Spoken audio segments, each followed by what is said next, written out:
camera action. Today is the 30th, Friday. No code. And we're still on chapter 8, Ocho.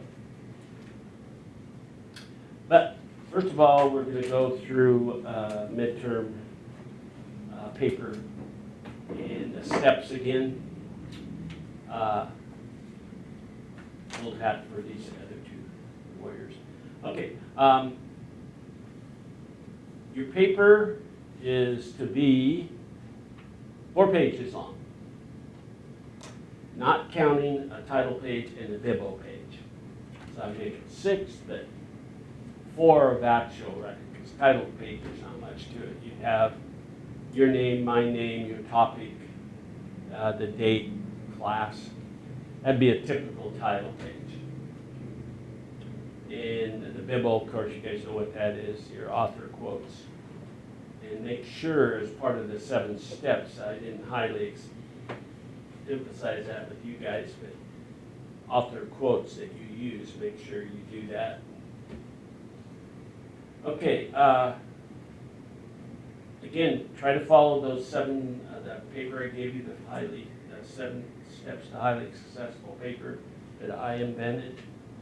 I will be grading you on the title page and about the bibbo. Okay, a typical paper for me should have an introduction, the body of the paper, a conclusion, or if you want to call it a summary. Okay, if you put those 5, there's 5 of them. But what you should have in the paper itself that I'll be looking for is personal thoughts or opinions about the person or the event. Somehow you might be able to relate it to today or to you personally. You could find yourself let's use Daniel Shay's rebellion. Could you have done that? Could you have been a farmer, seen yourself living as a farmer, your family, and doing what they did in order to preserve their rights? No, I couldn't have. I wouldn't have been able to shoot somebody, or I don't know. It's up to you to decide that. Okay, a little different here. You must submit your paper typed, and it must be submitted on Populi or brought to me and given to me in person, if you like. In La La Land out there, TV, video land, you've been submitting your stuff online, but you cannot submit it to my phone now. It has to be done to the Populi site, and that's not too hard, and I can just click on it. It's hard to read your paper on my phone, so when you send it to the Populi site, when I get home, I can use my computer and blow it up, and it looks almost like the real thing. So keep that in mind. That's something a little bit different. Again, the due date is a week from today, Friday, November 6th. Within your paper, I will be also looking at grammar, punctuation, sentence structure. Do you have a lot of run-on sentence? Believe it or not, even with spell check, I've had papers in the past submitted that had a lot of spelling errors. And it seemed like it might be the same word throughout the paper was misspelled or something. So I'm not a grammar teacher, but I know a little bit about it. And if you need any help, of course, you know who to go to. Corey. Have any of you been going to the writing thing? That helps. Now, one last thing I highly suggest, and a lot of my students in the past I don't think have done this, but when you get all done, somebody that's close by or a friend or another student, have them read your paper and then have them tell you how they felt about it. As I use this as an example. Well, what do you mean by that? That doesn't sound correct. Not misinformation, but it's run on. It doesn't make sense. So you're talking about something that all of a sudden changed, like I do all the time in my conversation. Going through my mind so fast. have them, good idea to read it out loud and see, because you've read it several times, you know, as you write it, and you redo it in your mind and on paper, and then when you type it out, it sounds good to you in most cases. Have somebody read it back to you out loud, see if you get that same flow in your mind. And I guarantee you this will help you, you know, your next college visit or wherever, because you're going to have papers all the time. So keep that in mind. I think you'll find it very useful. I think no one's responded about not understanding who their topic was about, who or what. When you think about the 5 W's from the old days, who, what, when, where, and why. Sometimes that helps you. What happened? When did it happen? Why did it happen? And then, of course, it makes it easier for you to intersect and intercede your own personal opinions or feelings. Sometimes I refer to them as tie-ins. You can tie in from, like I do for you guys, well, this reminds me of Trump, or this reminds me of what's going on, and this is where it started back here in the 1780s. So you can use that correlate. I think you'll find it. It's more than just a character paper, because some of you don't just have characters. You may have the character. I'll use one, Thomas Paine in the Common Sense pamphlet. You know, you can tie that together. I don't even know if it has that. Okay? Any question on that? Do it this weekend, you'll be all done. Rough drafted. Okay, the hard part for me. Our journey through this chapter and the establishment of certain government policies. I want to start approximately page 105.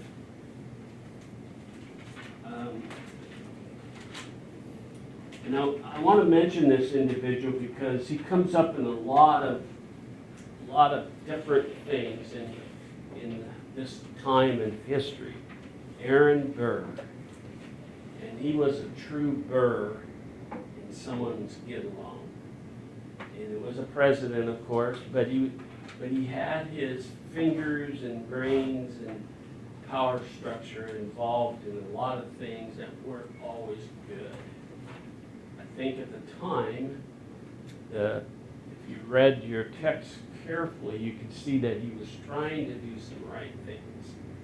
But it didn't seem to me a very controversial person in history. And of course, he killed somebody, he challenges somebody to a duel that you may even seen that movie that, you know, Hollywood's got to glorify certain things. All right, I want to go back to when Jefferson takes over. There are some things in history that happen, and one of them I want to mention right off is Lewis and Clark. We were expanding, and if you remember the map I showed you back on page 103, and you're supposed to write down those 5 sections. And we are going through that process where we are acquiring more land. And the Lewis and Clark expedition was set up to see what was out there to the west.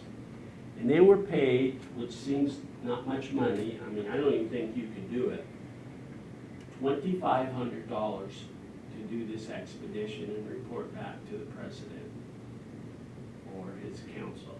And thank goodness they did. And one of the individuals was already in the cabinet and was a friend of the president, and the other one was his friend, and they did the journey and hired the people.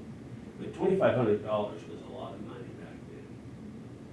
So you can imagine when we purchased the Louisiana Purchase for $15 million, the drop in the bucket nowadays, that was a lot of money. Just for instance. Okay, Lewis and Clark set out from the Missouri River because the thinking was the Missouri River was such a primary river like the Mississippi, but it went east-west primarily. They thought maybe perhaps they followed the government, followed this river, we would have a passage all the way to the Pacific. And so that's how Lewis and Clark started out their journey. Well, they quickly found out that that wasn't going to happen. And the river goes to its headwaters because the Missouri River is running back towards the east coast, not towards the west coast. So they continued the journey, and you guys are on the historical trail. We are right here in the Tri-Cities, basically. The Snake River, and I've had students not know that the Snake River is right over that way east. As you go to Walla Walla, it runs into the Columbia there with that bridge. That's the Snake. And from the Missouri River, they run into the Snake River and a few other things, and a few other Indians, and just quickening the journey here. They follow the Snake until they hit the Columbia. And in the Columbia, they actually journey up this way for a little while and realize, now wait a minute, if we're good navigators, the river is running that way, or eventually west. So that would take us to something. They knew that in history and geography, but some people didn't. But anyway, that's for later. So they do come through this area, and then they go back to where the Snake comes in, just a few miles away, and then follow it. Now, the Columbia River is not like it is right now with the dams on it and wide. It was pretty fast moving river. And they navigated all the way, and they ended up their journey in Astoria, Oregon. You know, where Portland, Oregon is now, the river splits and goes a little bit north and west. I've been on the whole journey, by the way. So it's interesting. Snake River runs through Yellowstone, bottom of Yellowstone. You guys heard of Yellowstone? Okay. Just get you, it's kind of unique in how the river goes through a mountain range. Anyway, they end up charting all this for later expansion. And that's the tale of Lewis and Clark for right now. Now, your textbook also mentions about the same time, and it is in years, about the same time the Louisiana Purchase and how that came about. I'm going to speed that up a little bit. And technically, the Louisiana Purchase was by accident because other things were happening. France had the new leader, Napoleon Bonaparte, and they had conquests and land rights in the West Indies, and he decided that he would come around the New Orleans, Louisiana area that you guys, and where the mouth of the Mississippi.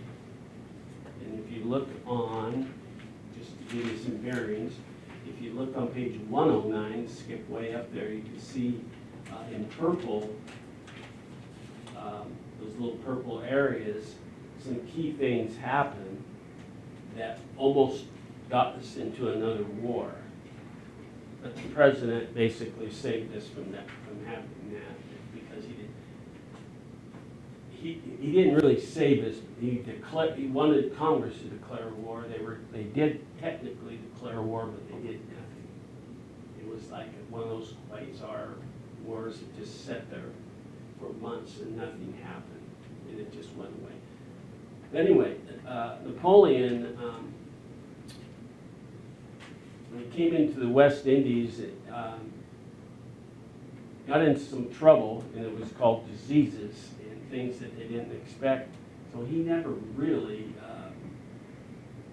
landed, so to speak, in the Louisiana, Mississippi River Basin, but he did control the water areas for shipping, and because the Mississippi River was used a lot upriver until it got too small, and around the Atlantic Ocean on up to Washington, D.C. Now, France had parts in that, as you can see by the arrows, but they also had France had part of Canada, so they had some areas. Well, while this debate was going on, who controlled the Louisiana Purchase area?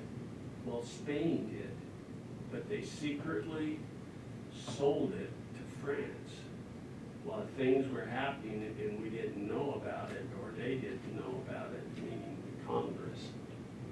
And it became a leverage point later on in history, and it doubled the size of the United States once we purchased it and after things calmed down. Now, this act that we do with France and Spain, and the connection is called, it's our overseas embarrassments, and referred to in your text, of how we're going to journey and trade among other nations. It set the stage for that. When things like the Embargo Act happened, people weren't too nice to us. There was no way to control our shipping back and forth to Europe without, being sabotaged sometimes, overran. Some of our ships were taken. And of course, we negotiated them back and things like that. But there was a little private battle going out in the Atlantic. It was just kind of free territory. And of course, Spain and England had stronger navy than we did at the time. And you could see that happening. Now, shifting gears, government-wise, we still have the Federalists, but things are starting to change. Now, by 1810-ish to by the next elections in 1810, 1814, and 1818, in that time period, the party system is slowly changing. The Republican Party is called something, they add a word to it. Anybody know what it was? The Republican Nationalist is what comes out of that. And officially, by 1820, fast forward in time period, they dropped the word nationalist. Now, the nationalists were a group of people within the party system that believed one way, kind of like the Federalists, Anti-Federalists, and Federalists or High Federalists. Remember that from a few days ago? That kind of thing. They eventually dropped the nationalists because that group of people kind of were absorbed by other groups of power and politics. So then it becomes known, and if you look in the back of your book at the different presidents and the parties they represent, you see that period around 1820, the word nationalist leaves, and it just becomes the Republican Party and the Democratic Party. And so it's kind of a point in history. The true demise of the Federalist Party and the changing of names starts around 1814. From there, you get some idea. Okay, one thing that occurs that a lot of people didn't understand, because of the Embargo Act, and I believe in your textbook, the Embargo Act on 107. Again, it's a special tax and a special function to control what's happening, and it almost divides us into a civil war. And this is not over slavery. This is because there's a group of people, the nationalists, that think, hey, we don't need all this.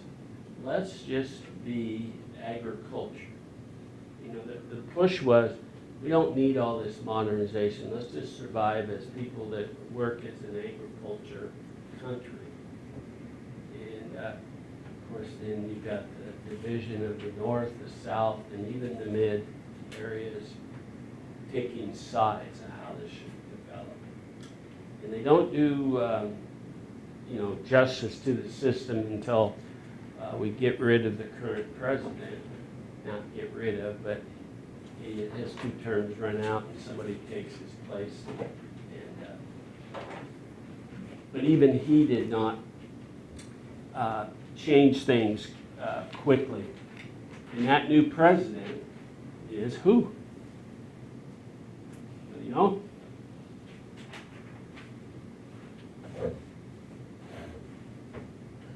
Madison. Turn to the back. Get acquainted with the president's popular vote and all that. James, his name is. Okay, A15, in the back of your book. We went through John Adams and we went through Jefferson and Aaron Burr. Notice Jefferson serves 2 terms, and that puts us into 1808. Just about where we're covering, 1808 to 1820. And James Madison is our president for 2 terms. Now, something I want to mention, George Washington 2 terms. John Adams only 1 because of the mistake he made. Jefferson 2 terms, Madison 2 terms, Monroe 2 terms. And then a constitutional amendment is put in where term limits for the president. A lot of people didn't like the president serving 2 terms with their policies and their power structure. And so today we have a 2-term limit. And I already mentioned to you, I personally think, and you can make up your own mind, maybe you'll vote for it or not someday, term limits on senators and representatives to Congress. I definitely see a need there personally. Somebody's there 40-some years and not much is done. Why should they be there other than the convenience of a 6-figure salary, full benefits for the rest of your life and your family, and you get that same salary all the way till you die? Full salary, not a portion like retirements. All right. I'm going to pick on somebody, and if you have to turn to the page, the War of 1812. Was it really a war? So, top of page 109.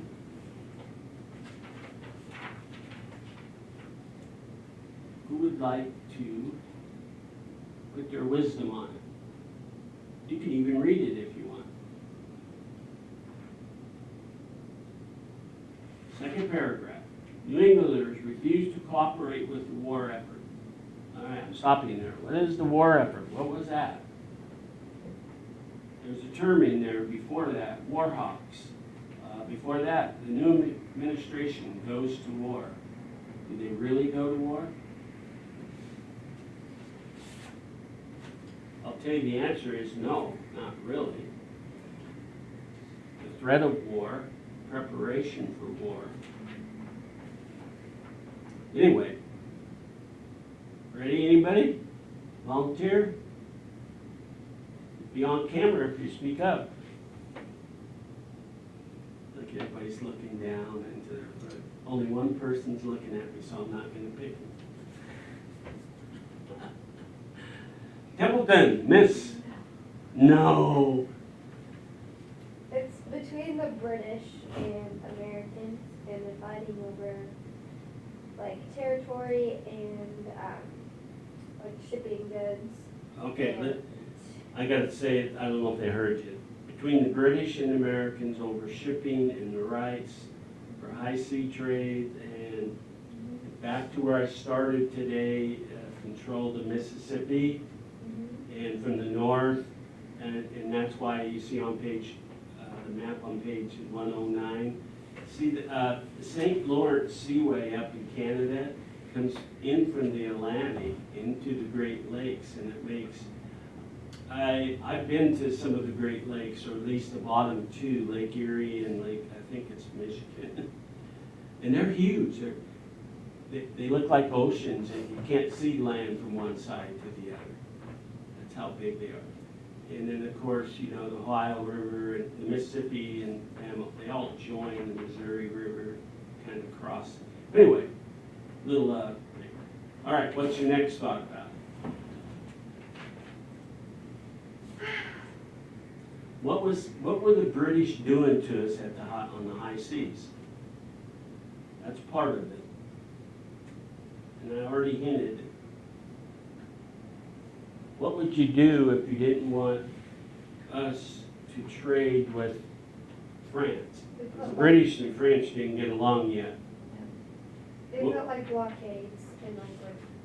Okay, blockades, she says. What else would you do on the high seas? Shoot ships down.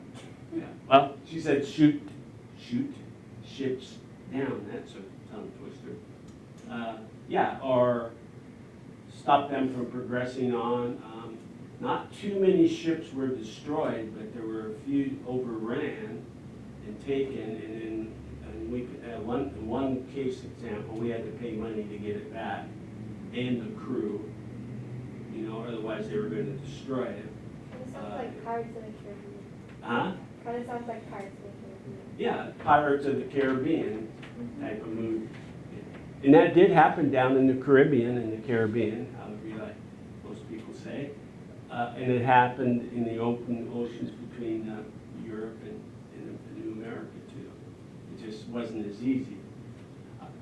If you look at the Caribbean maps, I mean, you don't go too long once you're in the West Indies, right? And you got another island, and you got another island, and it's pretty easy.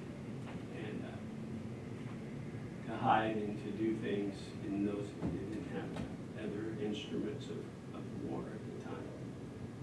Now, so in your opinion then, what was so strange about the War of 1812?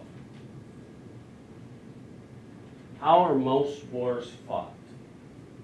Sure, they're fought in the oceans, but where else? On land, she says, and that's correct. Notice, at one time, we were going to send people, and they sent people to Canada, thinking something was going to happen there. They were going to send people to Louisiana. I'm going to say it's easy for you to identify Louisiana area, I call upper East Florida today, into that area. But there was so much stuff going on with disease and stuff down in the West Indies that they weren't able to send large amounts of people there. So on your map, there's one area the only physical thing on land ever done was Washington, D.C. As you read right there, was burned. See it? August 24th, 1814. Washington, D.C. was burned. And by the way, historically, Fort Henry's there. One of the first, this is not a battle right now, but Fort Henry survived. They didn't realize how strong we were. Even though they burnt the city, and the famous person, Francis Scott Key, Fort Henry, the American flag is flying, and he writes the Star Spangled Banner. Interesting, isn't it? But the British made a mistake in Napoleon. You know, they lose almost everything, all their people, thinking they could overrun Fort Henry, and we were well prepared.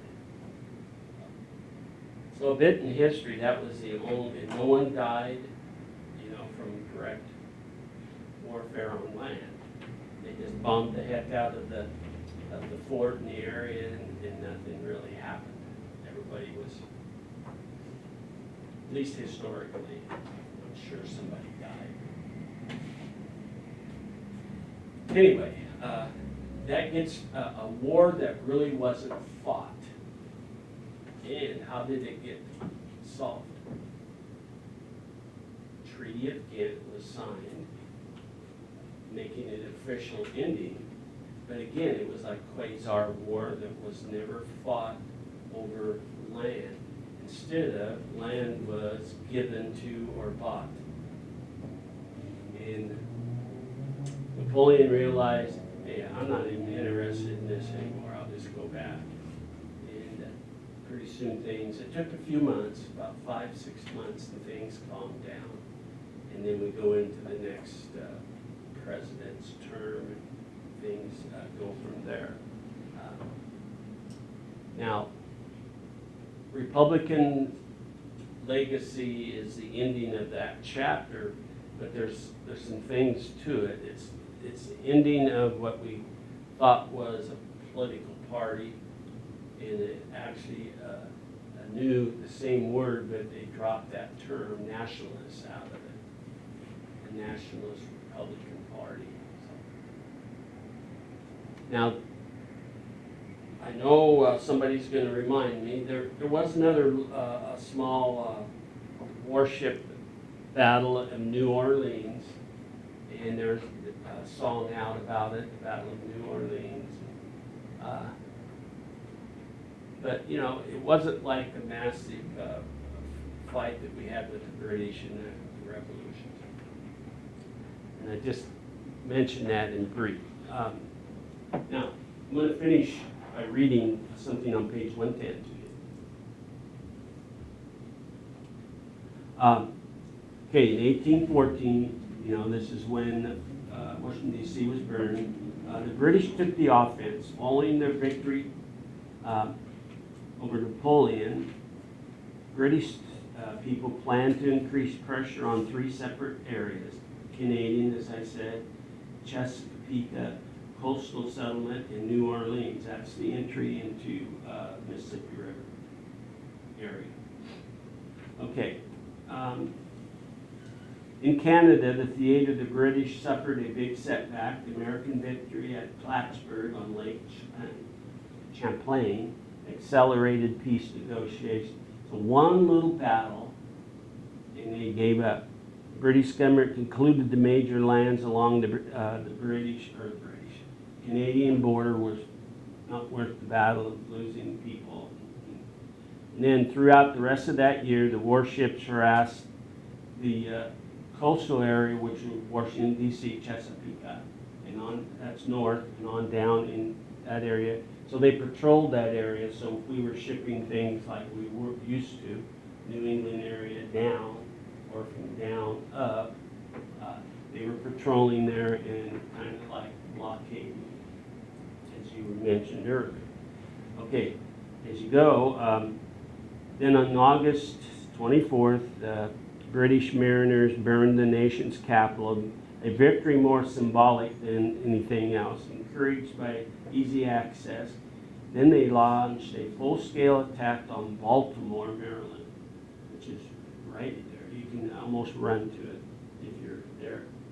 To everyone's surprise, the fort guarding the harbor held out against heavy bombardment, and the British gave up the operation. Survival, this is Fort Henry, inspired Francis Scott Key to write the Star-Spangled Banner. And then the battle at New Orleans, as they mentioned in your text, and I briefly mentioned, should have never happened because by then the British said, no, we're pulling out. But they didn't get word of that. You know, they didn't have that fast communication, and that battle was fought for nothing, basically, other than it did help us in determining how we were going to purchase and deal with things. So for right there, I am going